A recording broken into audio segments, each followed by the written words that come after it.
नमस्कार दोस्तों। वो कहते हैं ना, मेहनत इतनी खामोशी से करो, मेहनत इतनी खामोशी से करो कि कामयाबी शोर मचा दे।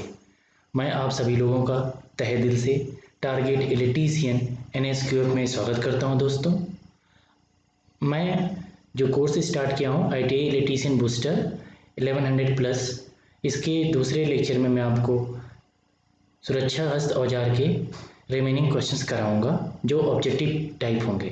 चलिए दोस्तों, what is starving in extinguishing of fire? आग बुझाने की स्टार्विंग क्या है? देखिए, स्टार्विंग पूछ रहा है कि आग बुझाने में जो टर्म स्टार्विंग होता है क्या।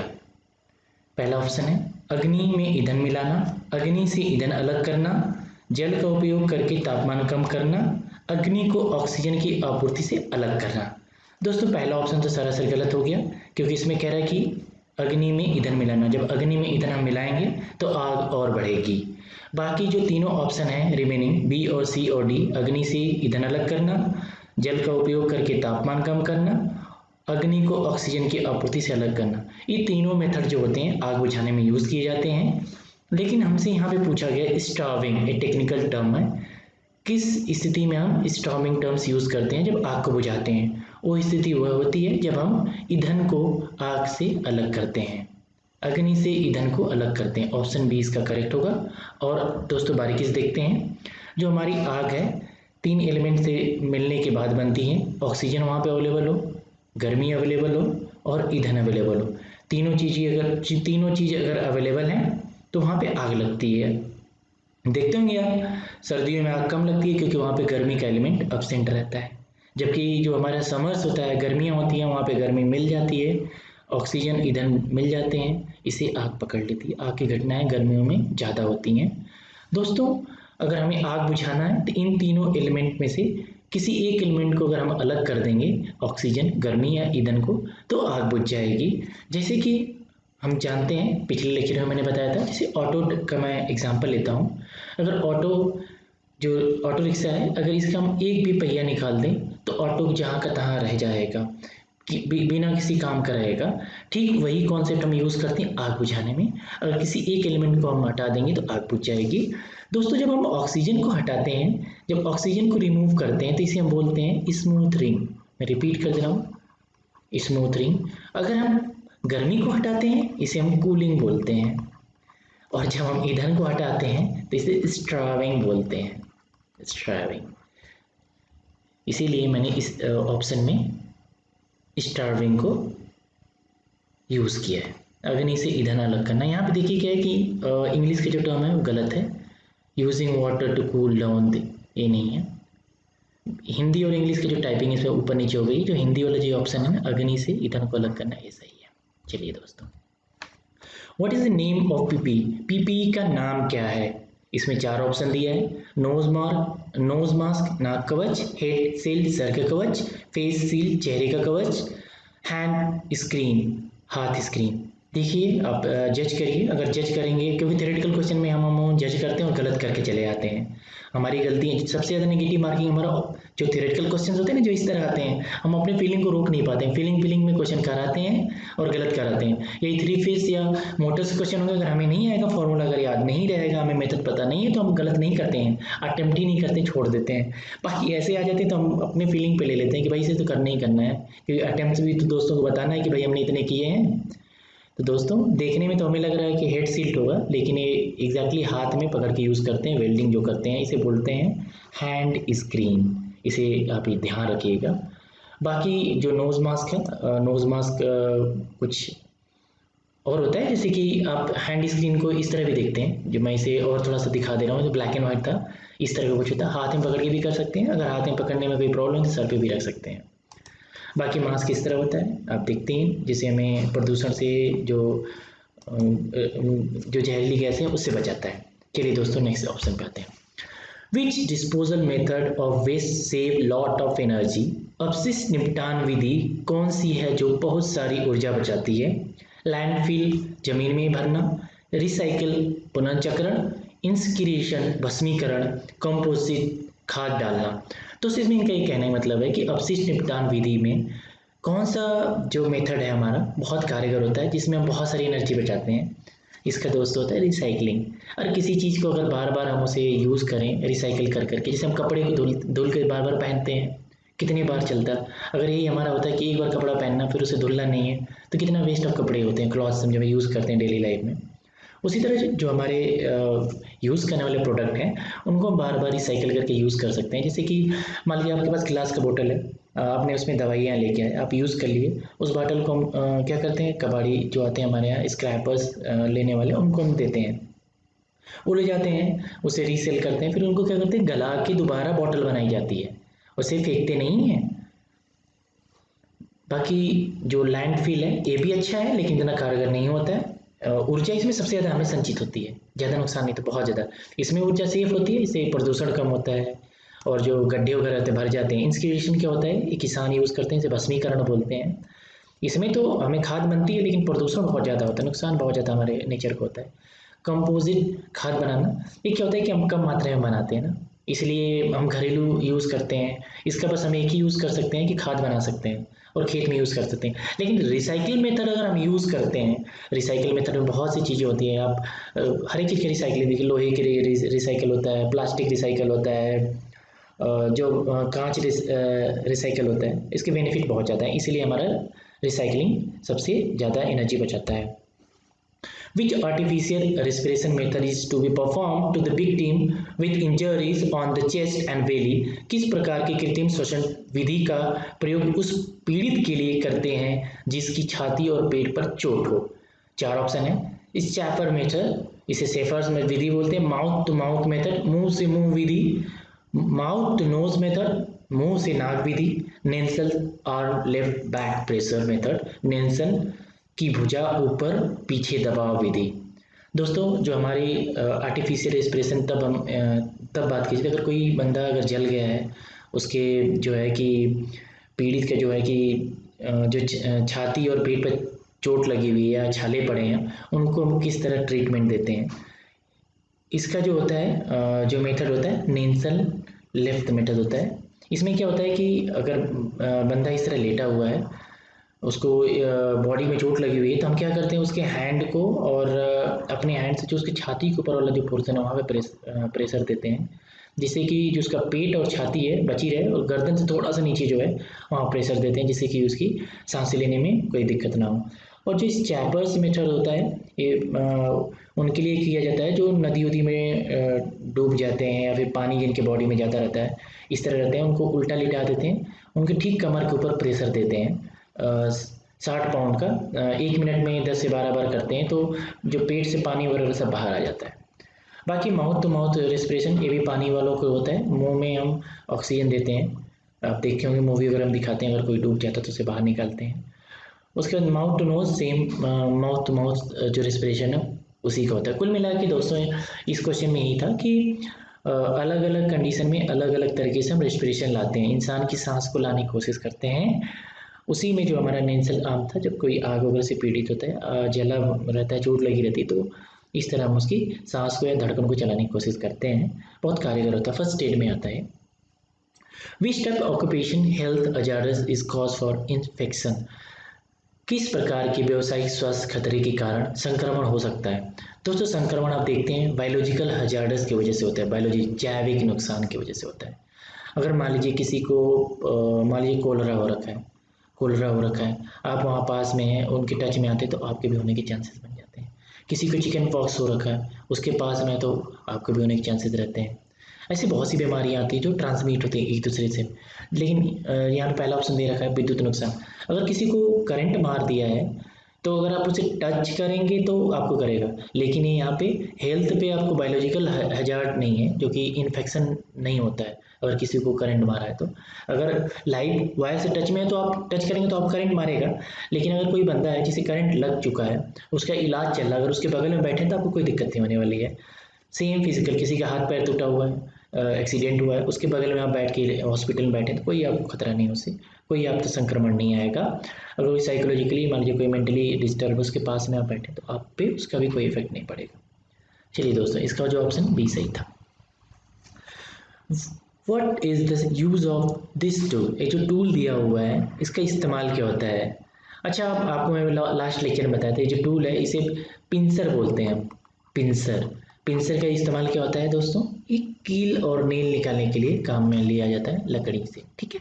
लकड़ी से कील निकालने में इसका इस्तेमाल करते हैं, इसे पिंसर बोलते हैं।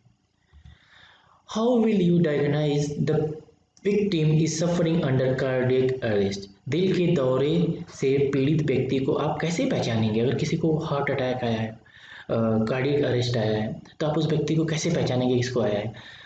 सबसे अगर इंडस्ट्री वगैरह में सबसे बड़ा इसका यही रोल होता है, यही है जो आंसर इसका सही है।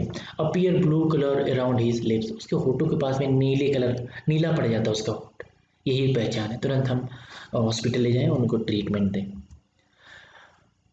और लास्ट क्वेश्चन में जो ये वाला था, यहाँ पे ये हो गया, कंफर्म है। नेक्स्ट देखते हैं यहाँ पे, what is the name of tool? इस औजार का क्या नाम है? ये जो औजार यहाँ पे आपका है इसका नाम क्या है? मैंने करवाया आपको, इसे बोलते हैं diagonal cutting pliers. Diagonal cutting plier इसे बोलते हैं। बेसिकली सीट वगैरह काटने में काम में लिया जाता है। बाकी जो वायर स्ट्रिपर है कुछ इस तरह से होता है, ये तार छीलने के काम में आता है। यहाँ पे आप वायर को फंसाइए इसमें, इसको पकड़िए और खींचिए, तो यहाँ से वायर छील जाता है। और नेक्स्ट है क्रिम्पर। क्रिम्पर जो देखते होंगे आपके इंटरनेट वगैरह लगती हैं, जो केबल्स आती हैं हमारे कंप्यूटर्स में लगती हैं, जो उसमें वायर्स होते हैं 6 तरह के होते हैं। आप पढ़ेंगे जब ITI में आएंगे तो आपको पढ़ने को मिलेगा।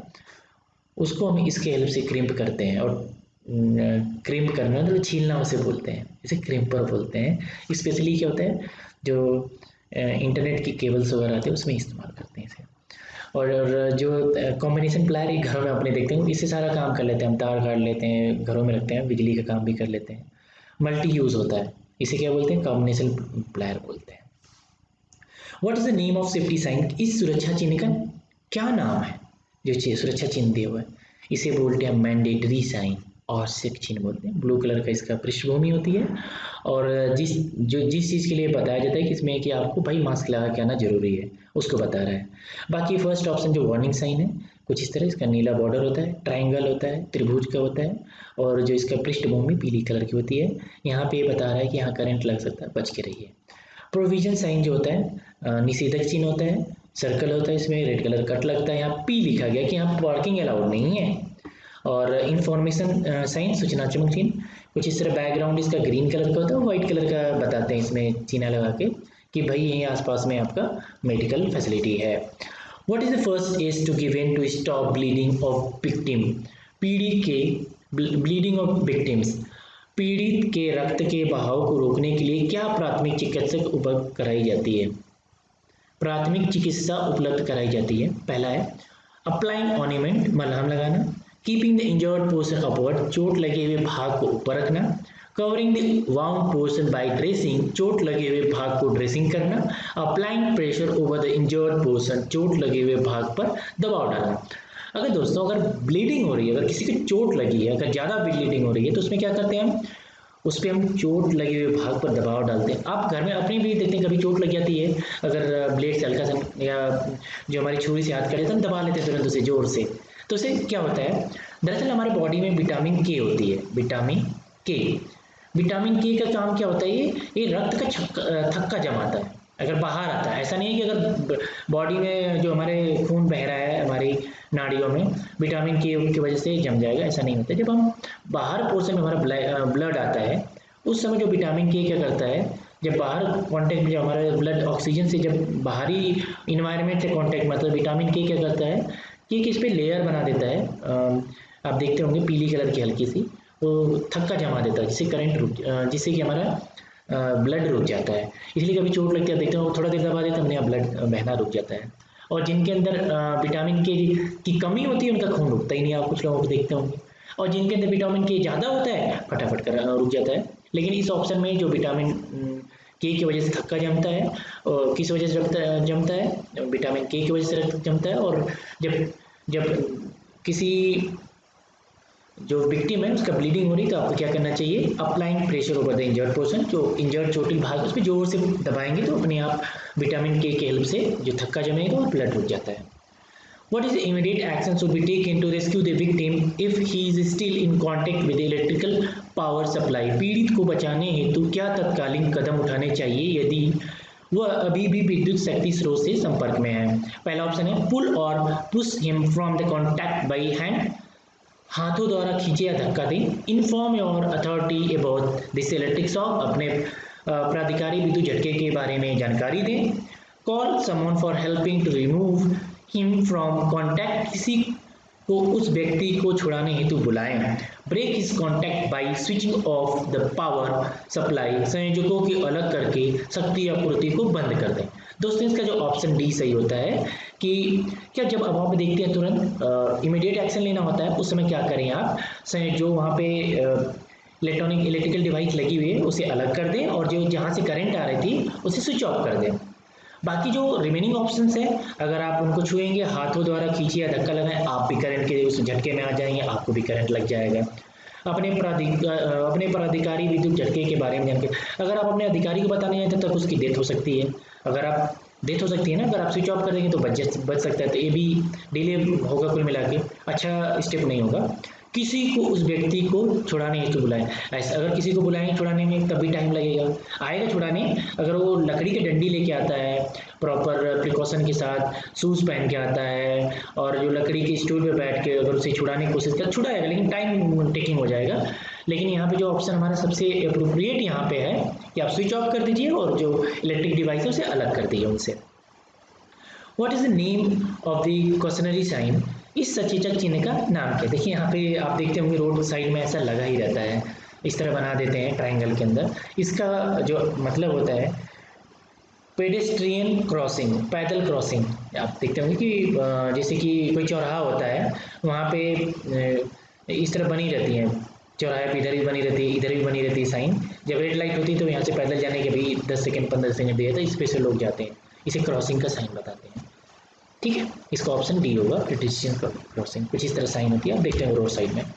विच is the golden hour for victim injured on head with risk of dying, यदि किसी पीड़ित को सिर में चोट लगी है और वह मर रहा हो तो उसके सराउंडिंग घंटा कौन सा होता है। आप ये मत सोचिएगा कि गोल्डन हावर लिखा है यहाँ पे ना, गोल्डन हावर। चलिए ऑप्शन देखते हैं। पहला है फर्स्ट 15 मिनट को बोलते हैं, फर्स्ट 30 मिनट को बोलते हैं, फर्स्ट 45 मिनट को बोलते हैं, फर्स्ट 60 मिनट को बोलते हैं।